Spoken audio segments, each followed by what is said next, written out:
Okay, I am breaking out really badly and we're just going to pretend it's not happening. So, okay.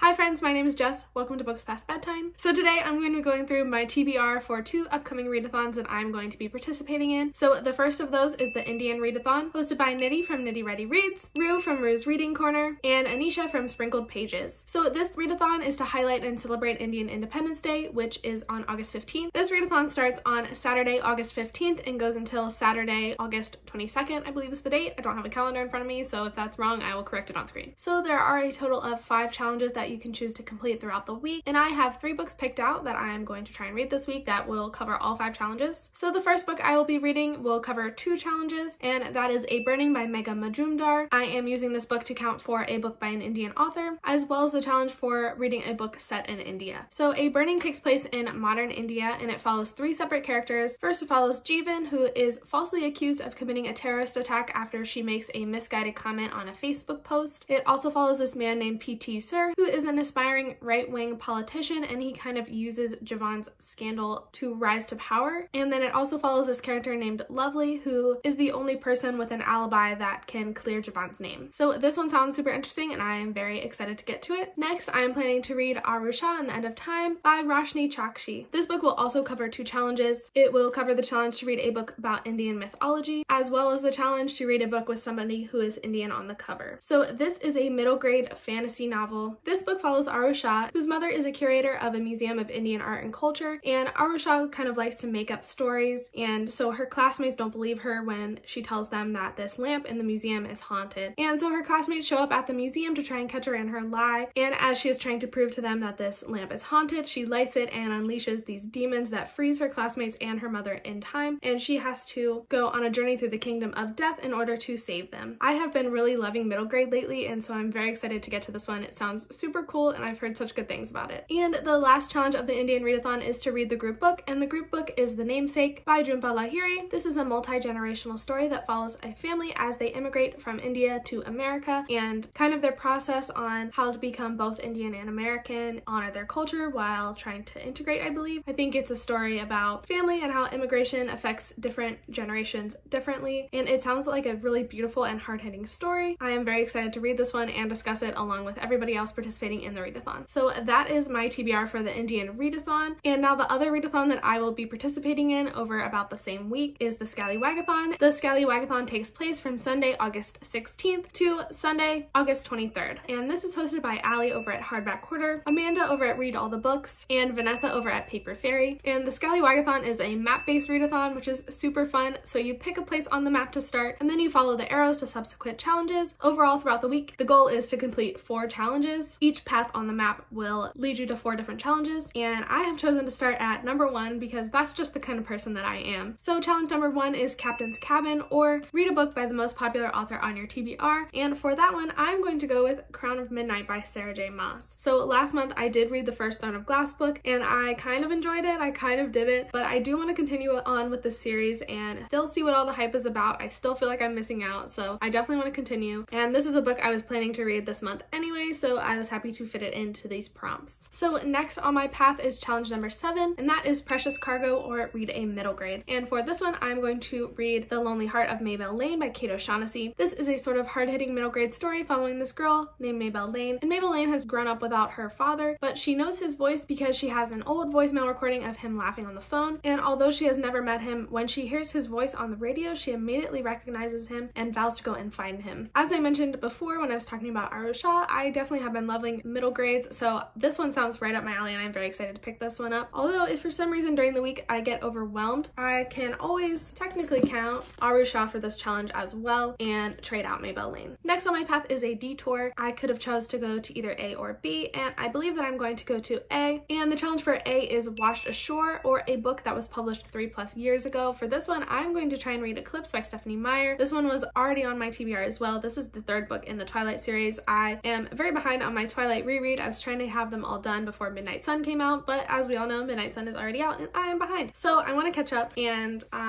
reading Eclipse is the only way to do that. So I'm planning to read this book this week as well. But again, if I get overwhelmed by reading 7 books in 10 days or whatever this is, The Namesake by Jhumpa Lahiri will also count for this challenge if need be. And finally, the last challenge on my path is number 9, and that challenge is Black Seals, or read a book with a black cover. So I have really been in a thriller mood, but thrillers have not been fitting into any of the videos that I've been making recently, so I'm going to throw a thriller in here to make my little mood reader heart happy, even though I'm not really a mood reader, but for some reason I really want to read a thriller. So I am planning to read No Exit by Taylor Adams. This is definitely half black. It counts. Okay, it counts. So basically this book follows a young woman who is on a road trip to visit her sick mother, but she gets caught in a snowstorm and has to pull over at this gas station. There are a few other people at this gas station, and as she goes outside to get something out of her car, in another person's car, she sees a child in a cage in the back of their car, and so she has to kind of race the clock to figure out how to save this child. Who owns this car? Who is doing this? Why is somebody human trafficking a child? All before the snowstorm clears up and everybody leaves. So this sounds so good. I love like true crime-esque thrillers, so I'm really feeling like this is gonna be right up my alley, and I hope that it is. I hope that I love it. I really haven't heard a ton about it. I've heard a couple people say they liked it, but it hasn't gotten near the hype as some other thrillers on BookTube, so I'm excited to see how I feel about this one. So those are the books that I am planning to read for the 2 different readathons I'm participating in this week. Let me know if you are participating in either of these readathons and what you're planning to read. I would love to know. Thank you so much for being here and watching this video. I really appreciate it. All relevant links will be down below in the description, and I will see you in the next one. Bye.